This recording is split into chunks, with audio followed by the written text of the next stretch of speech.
നമ്മുടെ ചിന്തകൾ, ഓർമ്മശക്തി, മാനസികാരോഗ്യം ഇവയെല്ലാം നിയന്ത്രിക്കുന്നത് തലച്ചോറാണ് അല്ലേ? നമ്മളെപ്പോഴും വിചാരിക്കും നമ്മുടെ ഓരോ കാര്യങ്ങളും നമ്മുടെ തലച്ചോറ് വഴി അല്ലെങ്കിൽ നമ്മുടെ മനസ്സ് വഴി അതൊക്കെ ചിന്തിച്ചാണ് നമ്മളിങ്ങനെ ഹെൽത്തി ആയിട്ട് പോകുന്നത്, ഒരു മെൻ്റൽ സ്ട്രെസ് ഒന്നും എടുക്കാതെ പോകുന്നു എന്നുള്ളത്. പക്ഷേ ഇവിടെ നമ്മൾ സംസാരിക്കുന്നത് ഗഡും ബ്രെയിനും തമ്മിലുള്ളൊരു കണക്ഷനാണ്. അതായത് നമ്മുടെ കുടൽ നമ്മുടെ ആരോഗ്യത്തെ അല്ലെങ്കിൽ നമ്മുടെ മാനസിക ആരോഗ്യത്തെ ഒരുപാട് നിയന്ത്രിക്കുന്നുണ്ട്. അതിലൂടെ നമുക്ക് പല രോഗങ്ങളും അല്ലെങ്കിൽ പല മാനസിക അവസ്ഥകളും മാറ്റാൻ സാധിക്കും എന്നുള്ളതാണ്. എന്നോടൊപ്പം ഉള്ളത് Anilkumar PC, life coach and mind tuner. Welcome to the show. Thank you. ഈ ഗട്ട് ബ്രെയിൻ ഹെൽത്ത് എത്രത്തോളമാണ് നമ്മളെ നല്ലൊരു മനുഷ്യനായി കൊണ്ടുപോകാൻ സഹായിക്കുന്നത്? കുറേ മുമ്പൊക്കെ പല ശാസ്ത്രജ്ഞന്മാരുടെയും വിചാരം ഈ നമ്മുടെ എല്ലാ ചിന്തകളുടെയും മൂഡുകളുടെയും ഒരേ ഒരു കേന്ദ്രം ബ്രെയിൻ ആണെന്നാണ്. അതെ അതെ അതെ. പക്ഷെ ആധുനിക പഠനങ്ങളിൽ ഒരുപാട് മാറ്റം കൊണ്ടുവന്നു. ഗട്ടിന് ഒരുപാട് ബന്ധമുണ്ട് തലച്ചോറുമായിട്ട്. ഇതിനെ നമ്മൾ ഗട്ട് ബ്രെയിൻ ആക്സിസ് എന്നാണ് വിളിക്കുക. തലച്ചോറും കുടലും തമ്മിൽ ഒരു സന്ദേശ കൈമാറ്റം നടത്തിക്കൊണ്ടേയിരിക്കുന്നുണ്ട് എന്നുള്ളതാണ് അതിലടിസ്ഥാനപരമായിട്ടുള്ള അതിൽ ഉറച്ചുകൊണ്ടുള്ളൊരു പഠനമാണത്. അപ്പോൾ നമ്മുടെ ഗട്ടിലെ വ്യത്യാസങ്ങൾ ബ്രെയിനിനെ ബാധിക്കും, അല്ലെങ്കിൽ മൂഡിനെ, ചിന്താഗതികളെയൊക്കെ ബാധിക്കും. അതുപോലെ നമ്മുടെ മൂഡിൻ്റെയും ഇമോഷൻസിൻ്റെയൊക്കെ അവസ്ഥകൾ ഗട്ടിനെയും ബാധിക്കും. അതാദ്യം പറയാം. ഒരു പരീക്ഷാ ദിവസം വയറുവേദന വരുന്ന പ്രശ്നം എത്ര പേർക്കുണ്ടെന്നോ? അല്ലെങ്കിൽ ഒരു പ്രത്യേക ഇന്റർവ്യൂ ഉള്ള ദിവസം ടോയ്ലറ്റിൽ നിന്ന് ഇറങ്ങാനേ പറ്റില്ല, അന്ന് വയറുവേദന അല്ലെങ്കിൽ ലൂസ് മോഷൻ, കൂടുതൽ അത് വയറുമായി ബന്ധപ്പെട്ട, അല്ലെങ്കിൽ മിക്ക ആളുകൾ ഇതുപോലെ അനുഭവിക്കുന്ന ഒരു പ്രശ്നമുണ്ടേ, ഒരു ഫുൾ ഡേ എൻഗേജ് ആവാൻ സാധ്യതയുള്ള ദിവസം, മാരേജ് ഡേ അല്ലെങ്കിൽ കുട്ടിയുടെ ഒന്നാം പിറന്നാൾ, ഇങ്ങനെയൊക്കെ നമ്മൾ ഈ പോസ്റ്റ് ആവുന്ന ദിവസങ്ങൾ എന്ന് പറയില്ലേ, നമ്മൾ സ്റ്റേജിലും എവിടെയെങ്കിലുമൊക്കെ പെട്ടു പോകേണ്ട ദിവസങ്ങൾ, അന്ന് കോൺസ്റ്റിപ്പേഷൻ ആയിരിക്കും. അന്ന് രാവിലെ ഒന്നും ഓക്കെ ആവില്ല.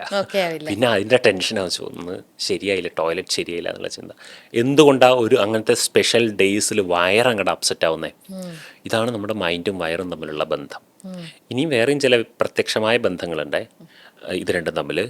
നിങ്ങളുടെ മൂഡ് പോയി എന്ന് വിചാരിച്ചോ, ആരെങ്കിലും നിങ്ങളുടെ മൂഡ് തകർത്തു, വീട്ടിലുള്ളവർ തന്നെ, നമ്മൾ അതിനെതിരെ പ്രതിഷേധിക്കുന്ന ഒരു പ്രധാനപ്പെട്ട കാര്യം എന്താ പറയുക? എനിക്ക് കഴിക്കാൻ വേണ്ട.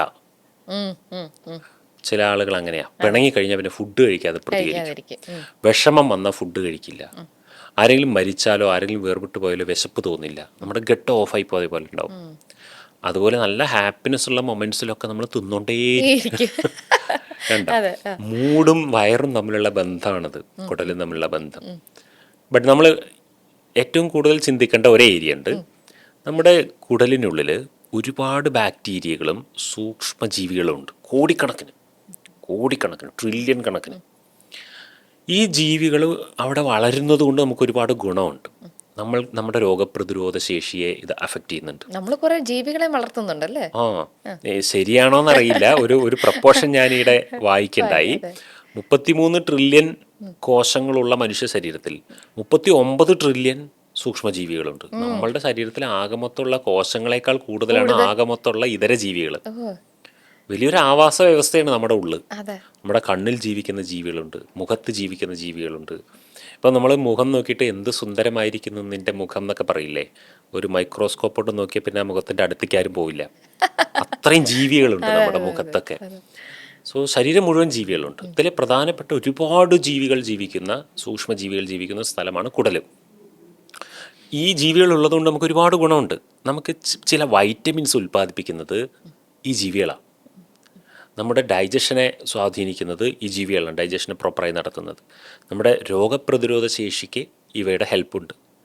നമ്മുടെ മസ്തിഷ്കത്തിൻ്റെ അല്ലെങ്കിൽ മൂഡ്, മനസ്സ് എന്നൊക്കെ പറയുന്ന ഭാഗങ്ങളിലേക്ക് ഒരുപാട് ഗുണം ചെയ്യുന്ന നല്ല ചില ഹോർമോൺസിൻ്റെ ഉൽപ്പാദനം. ഉദാഹരണത്തിന് ഇപ്പോൾ സെറട്ടോണിൻ, ഒരു ഹാപ്പി ഹോർമോൺ എന്നുള്ള രീതിയിൽ അറിയപ്പെടുന്നതാണ് സെറട്ടോണിൻ. ചില പഠനങ്ങൾ പറയുന്നത് സെറട്ടോണിൻ ബ്രെയിൻ ഉൽപ്പാദിപ്പിക്കുന്നതിനേക്കാൾ കൂടുതൽ ഗട്ടാണ് ഉൽപ്പാദിപ്പിക്കുന്നത്. ഹാപ്പിനെസ് ഹോർമോണാണ്. അപ്പോൾ ഇങ്ങനെ നമ്മുടെ ഗട്ടിൽ നമ്മളുടെ ടോട്ടൽ മാനസികാവസ്ഥയുടെയും ശാരീരികാവസ്ഥയുടെയും പ്രധാനപ്പെട്ട തീരുമാന കേന്ദ്രമായി. അതുകൊണ്ടാണോ ഈ മൂഡ് സ്വിങ്സ് വരുമ്പോഴത്തേക്കും നമ്മളൊരു ചോക്ലേറ്റ് കഴിച്ചാലൊക്കെ വേറെ കുറേ കാരണങ്ങൾ ഉണ്ടാവാം. ബട്ട് ശരിക്കും ഡാർക്ക് ചോക്ലേറ്റ് കേട്ടോ, ഏതെങ്കിലും ചോക്ലേറ്റ് അല്ല.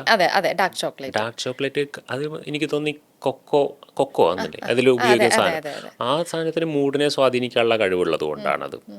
അതുപോലെ കഫീൻ, കോഫിയൊക്കെ മൂഡിനെ നല്ലപോലെ മാറ്റുന്ന എന്താ മൂടെന്ന് പറയുന്ന ഒരു കെമിക്കൽ ആക്ഷനാണ്. കെമിക്കൽസ് അല്ല അത് അകത്തോട്ട് പോകുമ്പോഴാണല്ലോ അതെ, നമ്മളപ്പം തീർച്ചയായിട്ടും അപ്പൊ തീർച്ചയായിട്ടും. എന്തുമാത്രം അത് കണക്റ്റഡ് ആണ് എന്ന് അല്ല, അതിൽ നിന്ന് നമ്മൾ തന്നെ നമ്മുടെ മനസ്സിലായി. അകത്തേക്ക് പോകുന്നതിനെ കുടലിൽ പോയി കിടക്കാന്ന് വിചാരിക്കരുതേ.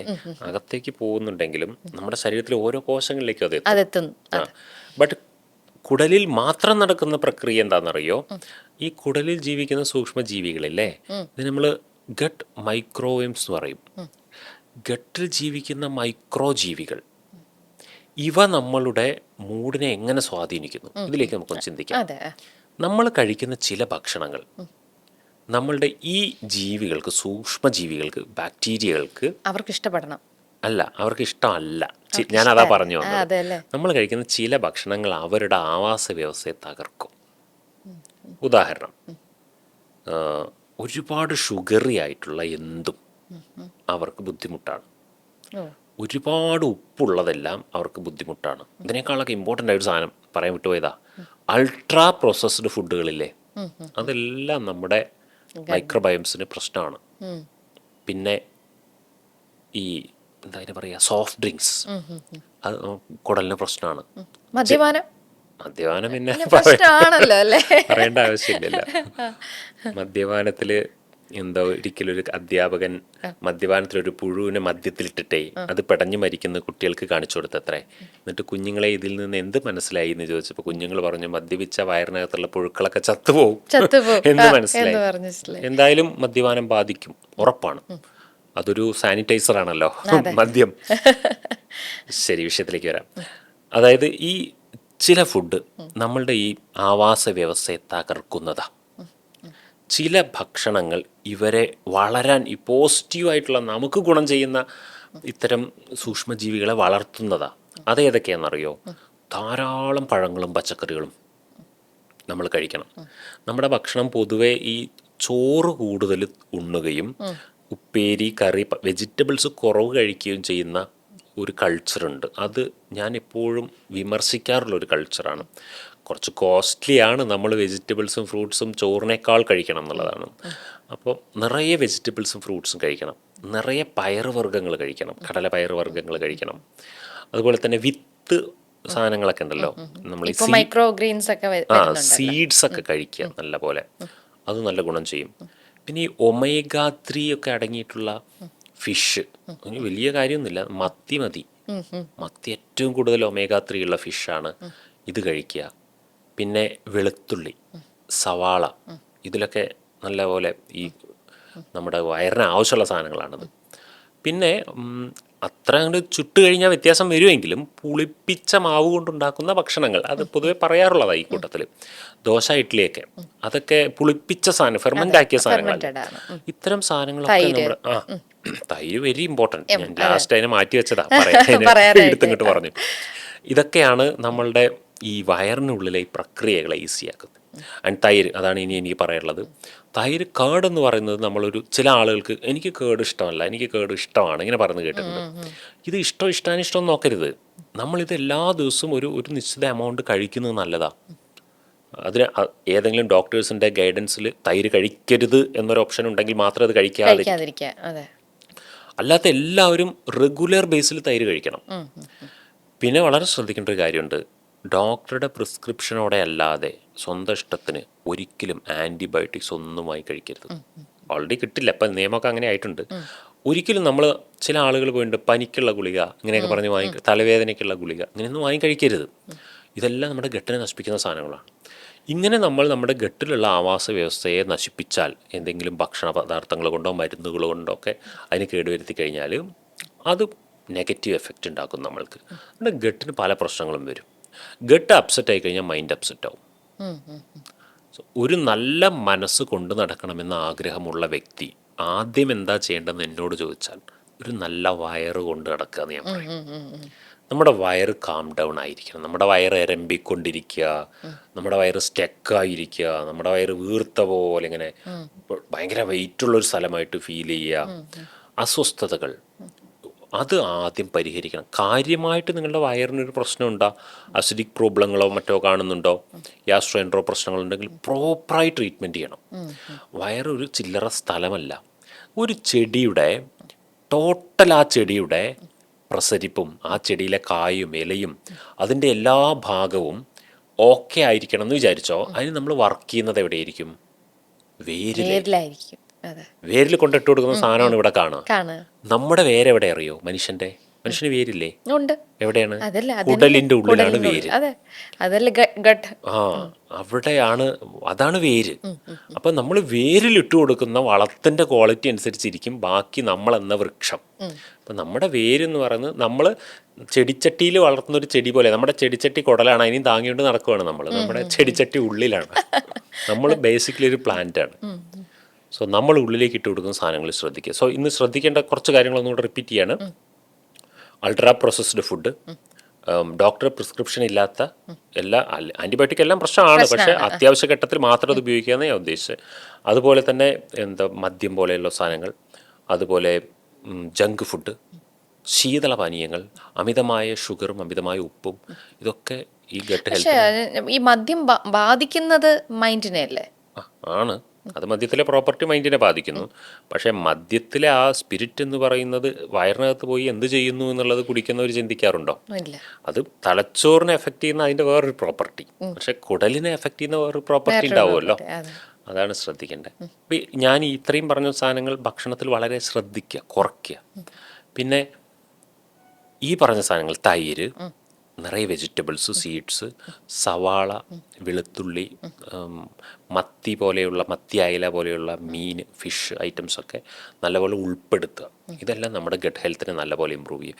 ഫുഡ് പിരമിഡ് എന്ന് പറഞ്ഞ സാധനം നമ്മൾ സ്കൂളിൽ പഠിച്ചിരുന്നു. അത് സ്കൂളിലെ പരീക്ഷയ്ക്കും പഠിക്കാനും അല്ലാതെ അത് പിന്നെ ജീവിതത്തിൽ എവിടെയെങ്കിലും അത് ഉപയോഗിക്കുന്നുണ്ടോ? നിങ്ങളൊന്ന് പറയൂ.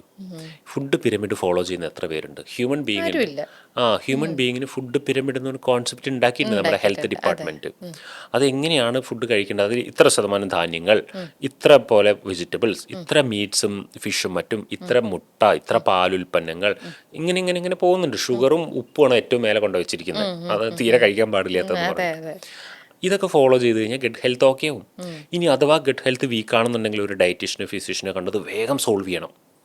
അല്ല എന്നുണ്ടെങ്കിൽ പല പ്രശ്നങ്ങളുണ്ടാകും. നിങ്ങളുടെ ബോഡിയുടെ ഒരു അബ്സോർപ്ഷൻ കപ്പാസിറ്റി കുറഞ്ഞാൽ പോലും ഈ മൈക്രോബയോംസ് കറക്റ്റ് വർക്ക് ചെയ്യുന്നില്ലെങ്കിൽ നിങ്ങളുടെ അബ്സോർപ്ഷനെ ബാധിക്കും. അത് നിങ്ങൾ വൈറ്റമിൻ എ, ബി, സി എന്നൊക്കെ പറഞ്ഞ് ഒരുപാട് കഴിക്കുന്നുണ്ടാവും, ഒന്നും അബ്സോർബ് ആവുന്നുണ്ടാവില്ല. അങ്ങനത്തെ അവസ്ഥകൾ വരും. So if you want a perfect mental health, focus on your gut. ഇവിടെ നോക്കണതിന് പകരം ഇവിടേക്ക് നോക്കുക. വയറ് ശ്രദ്ധിക്കുക, വയറിന് പ്രോപ്പർട്ടീസ് കറക്റ്റായിട്ട് പോകുന്നുണ്ടെന്ന് നോക്കുക. അങ്ങനെയെങ്കിൽ ഒരു സൈഡ് മെൻ്റൽ ഹെൽത്ത് ഓക്കെ ആവും. സോ ബാക്കി ഇവിടെ മാത്രം മെൻ്റൽ ഹെൽത്ത് മാത്രം ശ്രദ്ധിച്ചിട്ട് വയറ് എന്തെങ്കിലുമൊക്കെ ചെയ്തുകൊണ്ടിരുന്നാൽ ഇത് വർക്കാവില്ലെന്നേ. അതാ പ്രശ്നം. സോ ശ്രദ്ധിക്കുക. ഓക്കെ, ഗട്ട് ആൻഡ് ബ്രെയിൻ ഹെൽത്തിനെ കുറിച്ചായിരുന്നു നമ്മളിപ്പോൾ സംസാരിച്ചത്.